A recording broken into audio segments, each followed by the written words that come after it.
दूध डाल। Hi friends, मैं आकांक्षा शर्मा जी के विद आकांक्षा में आपका स्वागत करती हूँ। फ्रेंड्स, आज मैं बहुत इंपॉर्टेंट टॉपिक आपको बताने वाली हूँ। बहुत कम समय में हम ये पढ़ेंगे। देखिए फ्रेंड, जब हम मेंस आंसर राइटिंग है लिखते हैं, स्पेशली ज्योग्राफी में, इकोनॉमिक्स में, पॉलिटी में, हेल्थ में, जब हम इस प्रकार का आंसर राइटिंग कर रहे होते हैं तो कहीं कहीं पे किसी किसी आंसर में हमको आंकड़े शो करने होते हैं। उन आंकड़ों में हमको पुराना और अभी को लेके चलना होता है। जैसे कि हम आधार वर्ष कुछ लेते हैं, या हम जैसे कि आप राष्ट्रीय आय को लिख रहे हैं, तो राष्ट्रीय आय में आपको लिखने में जब आप आंकड़ा यूज़ करते हैं तो आप बताते हैं कि 1990-91 में ये स्थिति थी, फिर 2014-15 में ये स्थिति थी, फिर 2018-19 में ये स्थिति थी। तो इन आंकड़ों को आप लिखने की बजाय इस प्रकार के चार्ट का और इन प्रकार के पाई चार्ट का यूज़ करें। जब आप इन प्रकार के पाई चार्ट का यूज़ करेंगे तो आपको आंसर में मार्क्स बहुत अच्छे मिलेंगे, और आपको जो आप आंसर लिख रहे हैं वो आंसर आपका बहुत सुंदर लगेगा। तो चलिए स्टार्ट करते हैं। आगे बढ़ने से पहले सबसे पहले चैनल को सब्सक्राइब कीजिए ताकि आने वाली सभी वीडियोस का इन्फॉर्मेशन आप तक मिलता रहे। रोज़ मैं आपको मेंस के लिए, प्रीलिम्स के लिए वीडियो लेके आती हूँ तो उनकी जानकारी आप तक पहुँचती रहे। सबसे पहले फ्रेंड्स, ये मैंने मातृ मृत्यु दर का बनाया है। अब आप जैसे कि कोई हेल्थ से संबंधित क्वेश्चन लिख रहे हैं, इवन आप मातृ मृत्यु दर ही लिख रहे हैं, तो आपने छोटा सा ये आंकड़ा बता दिया कि 2011-12 में क्या स्थिति थी, 2014-16 में क्या स्थिति थी, 2015-17 में क्या स्थिति थी। तो इस प्रकार से, जैसे कि 2011-13 में 167 था, 2014 से 16 में 130 था, 2015 से 13 में 122 था।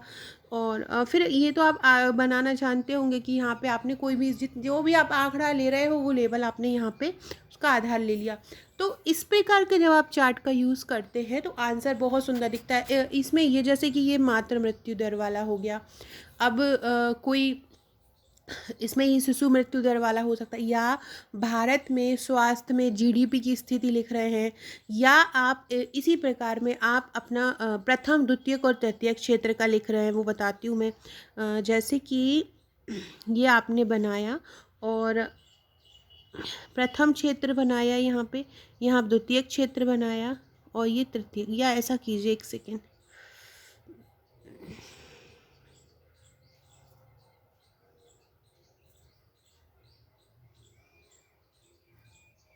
जैसे कि आपने ये बनाया और यहाँ आपने लिख लिया 2011-12, सॉरी बहुत पहले का लिखिए, 1948-49, 1990-91, और अभी एक 2000 का, ये आपने बना लिया। तो अब आपको लिखना है प्राथमिक क्षेत्र, प्राथमिक क्षेत्र और द्वितीयक क्षेत्र और तृतीयक क्षेत्र, फिर प्राथमिक क्षेत्र, द्वितीयक क्षेत्र, तृतीयक क्षेत्र। अब अगर वर्तमान स्थिति देखें तो प्राथमिक क्षेत्र कम है, द्वितीय क्षेत्र ज़्यादा है, तृतीय क्षेत्र और ज़्यादा है। तो मतलब आप ये बता सकते हैं इस प्रकार के चार्ट में कि जैसे जैसे समय आ रहा है तो प्राथमिक क्षेत्र का जो योगदान है वो कम हो रहा है और द्वितीय और तृतीय क्षेत्र का योगदान बढ़ रहा है, जबकि पहले प्राथमिक क्षेत्र का योगदान ज़्यादा था। तो इस प्रकार से भी आप इस तरह से बार ग्राफ का यूज़ कर सकते हैं। तो आप, मैं जो बोलना चाह रही हूँ, आई थिंक आप समझ रहे होंगे। तो आप इस प्रकार के चार्ट से आप बहुत सुंदर आंसर राइटिंग को कर सकते हो। तो आपको इसमें ये वाले उसको मैप करना है। मैंने जो अपने नोट्स बनाए हैं मेंस के लिए, उसमें मैंने इनका सभी का प्रॉपर यूज़ किया है ताकि आप एग्ज़ाम में हूबहू भी लिख के आएँ तो भी आपको अच्छे मार्क्स मिले। अब ये आपका जैसे कि पाई चार्ट है, ये कैसे है कि जैसे कि आप मध्य प्रदेश में कृषि सिंचाई देखें तो मध्य प्रदेश में ट्यूबवेलों द्वारा कितनी होती है, या सॉरी, तो जैसे कि ट्यूबवेलों द्वारा कितनी होती है, फिर कुओं द्वारा कितनी होती है, फिर तालाब द्वारा कितनी होती है। तो इस प्रकार से आप परसेंट लिख सकते हैं। जैसे कि यहाँ आपने लिख दिया 50%, यहाँ आपने लिख दिया 10%, यहाँ लिख दिया आपने 10%, फिर बचा हुआ 20%, में टोटल 100 होना चाहिए। तो आपने उसको परसेंट परसेंट वाइज डिवाइड कर दिया। ऐसे ही यहाँ पे आपने किसी कोर सेक्टर के बारे में बता रहे हैं तो यहाँ पे भी आपने अपने आंकड़े लिख दी। किसी चीज़ की कनेक्टिविटी बता रहे हैं, कोई चीज़ कनेक्टिविटी आप बता रहे हैं तो आप इस प्रकार के पाई चार्ट का यूज़ कर सकते हैं।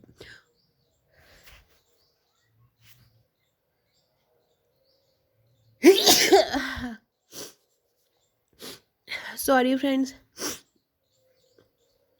बेरोज़गारी की स्थिति आपको बताना है, तो बेरोज़गारी की स्थिति में भी कि जैसे कि 1947-48 में बेरोज़गारी की स्थिति क्या रही थी, तो आपने यहाँ पे लिख दिया जैसे कि 47% और यहाँ पे लिख दिया आपने 50-51। फिर जो भी आप आंकड़े पता हो तो वो आप इस प्रकार से पाई चार्ट में यूज़ कर सकते हैं। तो बार ग्राफ में भी अब सबसे मेन तरीका होता है किसी भी डाटा को बताने का, बार ग्राफ में डाटा को बहुत अच्छे से बता सकते हैं।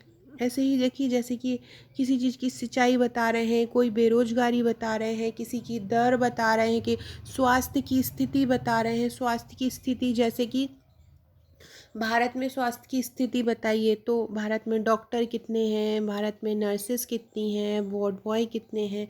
तो ये एक यहाँ पे आपने लिखे 10 20 30 40 50 60 या 50 100 ये 50-50 का अंतर लेके जो भी आपका डाटा का अंतर हो, तो वो आप यहाँ पे यूज़ कर सकते हैं। तो इस प्रकार से आप इनका बार ग्राफ का, पाई चार्ट का यूज़ कर सकते हैं।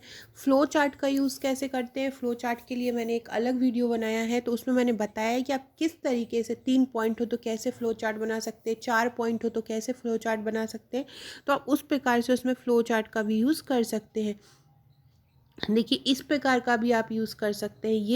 ये भी एक अलग तरह का आंकड़े का शो करने का एक बार ग्राफ है।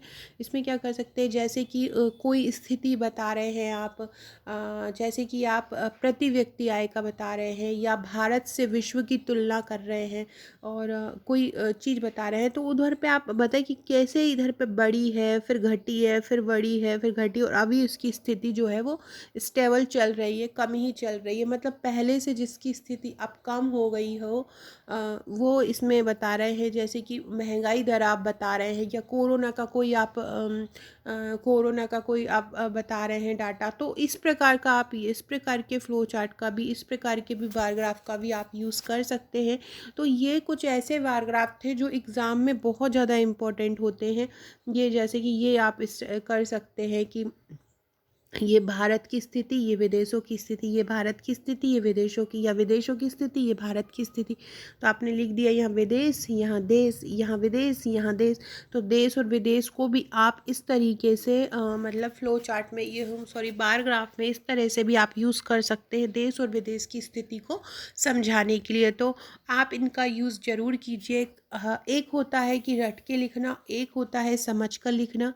जितना आप उसको आंसर को जितना आप स्मार्टली लिखेंगे, जितना आप आंसर को अच्छे तरीके से लिखेंगे, वही आंसर जो दूसरा लिख रहा है वही आंसर जो आप लिख रहे हैं, लेकिन लिखने का तरीका आपका अगर बेस्ट है तो आपको मार्क्स बहुत अच्छे मिलेंगे।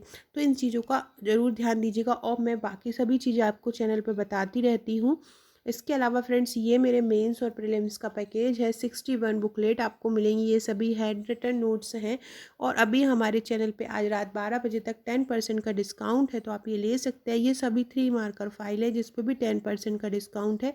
तो आप सॉल्ड पेपर लेना चाहते हैं, आप 3 मार्कर लेना चाहते हैं, या आप हमारा फुल पैकेज लेना चाहते हैं, MP पुलिस के नोट्स लेना चाहते हैं, सभी पे डिस्काउंट चल रहा है। आज का ही दिन है, तो आप ये ले सकते हैं। Okay friends, thank you.